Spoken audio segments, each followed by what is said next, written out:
two newcomers to this event. Freddie Couples will play with his stepson Hunter Hanneman, and Trevor Immelman will compete with his son Jacob. And we are pleased to be joined by the 2008 Masters champion Trevor Immelman. He's joining us from his home, and I'm sure he just hit a large bucket of balls getting ready for the PNC Championship. Trevor, it's good to see you as always. How special do you anticipate this week being at the PNC Championship at the Ritz-Carlton in Orlando? Yeah, Todd, I am really looking forward to it. I think it's going to be amazing. And, you know, because you do such a great job telling stories year in and year out on the PGA Tour, what makes it extra special is when there's that deeper meaning. And, you know, right after my son and I found out that we got the invite and we were going to be able to play in the PNC, he looked at me and he said, you know, Dad, I've been dreaming about this since I was 12 years old. And as soon as he said that, like my heart just absolutely melted. And, you know, those are the kinds of stories that you hear from parents and their kids that have competed in this event. They all just say that it is an amazing experience, and we can't wait to be a part of it. Yeah, that's awesome. You've kind of been hustling me over the last few years. When I see you at tournaments, you say, I don't play, I don't really practice. Well, now you're going to have to do it. You're going to have to put it for public consumption. Where's your game at right now, and where's your son Jacob's game? Well, you know, my game is terrible, Todd. Oh, like my goodness, he's still doing it. But, you know, I got about a month to get ready. I feel a little better about how my son is playing. He's been working hard up at Clemson since he's been there. And, you know, what I'm hoping for is with the scramble format, I'll be able to jump on his back and he can carry me around the Ritz for a couple of days. All right, so he's better off the tee than you? Is that what you're saying, at least from a length perspective? Well, there's no doubt he hits it farther than me, that's for sure. Okay, all right, cool. We can't wait to see you competing, you and Jacob. Hey, you are one of the great voices in the game, and I would like to get your perspective on a couple of things. Number one being the play that we saw this year in 2024 from Scottie Scheffler. Many times as he won, I mean, in big events, too. How dominant was his year, and what are you expecting from him in 2025? Yeah, look, it's really incredible. The consistency, not just the greatness, but the consistency. You look at, if you take the President's Cup and the Olympics out of it, he played 19 PGA Tour events and had 16 top 10s. Of those 16, 7 of them are wins. And then he's a part of the winning American team at the President's Cup. And, oh, by the way, he wins the gold medal shooting lights out in the final round. Really was amazing golf from him. You know, top to bottom, we've known the ball striking has been superior for a couple seasons now. The putting, he actually has turned into somewhat of a weapon this season, about a half a stroke better per round than what he was in 23. And, you know, I expect him to continue with that. His demeanor, the way he goes about things, the way he rolls with the media attention and the fan attention, I think sets him up for longevity. He doesn't take it all too seriously. He takes it in his stride. He has amazing priorities in his life, the way he sets things out with him and his family and his faith.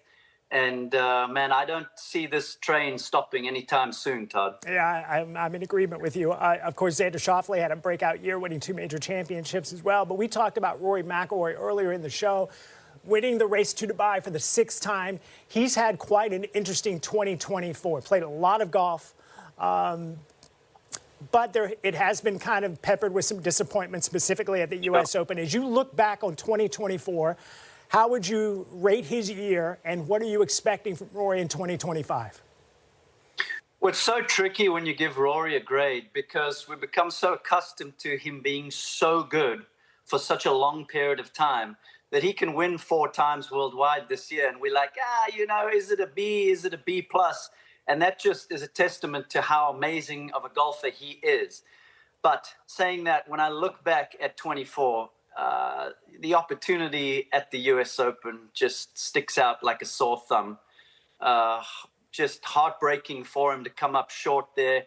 He really had that tournament in his grasp and just let it go right at the end. And, you know, I think the noise is really starting to be quite loud for him from a standpoint of when is he going to win a major again. So that's what's going to be interesting for me. Obviously, the next major championship is at the Masters. That's the one he needs to complete the Grand Slam. And, you know, we know for sure that that's what everybody's going to be talking about leading up to that week. And you're on the call for the Masters, too. If it's not next year, he said, by the way, yesterday after winning the race to Dubai, he feels like he's got 10 more good years left. Do you think eventually he's going to win the Masters?